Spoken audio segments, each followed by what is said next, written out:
അപ്രതീക്ഷിതമായി കനത്തു പെയ്ത മഴയിൽ അപ്പർ കുട്ടനാട്ടിലെ മേപ്രാൽ പാണകേരി പാടശേഖരത്തിൽ വിതച്ച നെൽവിത്തുകൾ നശിച്ചുപോയി. 150 ഏക്കറോളം വരുന്ന പാടശേഖരത്തിൽ നാമ്പെടുത്ത കൃഷിയാണ് വെള്ളം കൊണ്ടുപോയത്. ആകെ 20 ലക്ഷത്തിലധികം രൂപയുടെ നഷ്ടമാണ് കണക്കാക്കുന്നത്. അപ്പർ കുട്ടനാട്ടിലെ ഏറ്റവും വലിയ പാടശേഖരങ്ങളിലൊന്ന്. 100ഓളം കർഷകർ ഉൾപ്പെട്ട കൂട്ടായ്മയിലാണ് പാടത്തെ കൃഷി.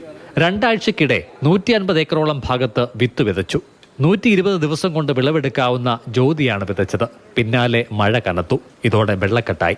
മഴ ഒഴിയാതെ വന്നതോടെ കൃഷി പൂർണ്ണമായും വെള്ളത്തിലാവുകയും ചെയ്തു. ഈ 11 ദിവസമായതൊക്കെ കൂമ്പി മേളിലോട്ട് വന്നിട്ടുണ്ട്.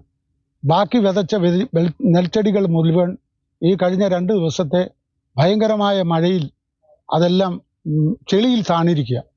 ഇതിനി മേളിലോട്ട് എടുത്തു വരത്തില്ല. ഇത് വിത്തുകൾ മുഴുവൻ കണ്ണു വീഴും. കടമെടുത്ത് കൃഷി ഇറക്കിയവർക്കടക്കം കനത്ത നഷ്ടമാണ് സംഭവിച്ചത്.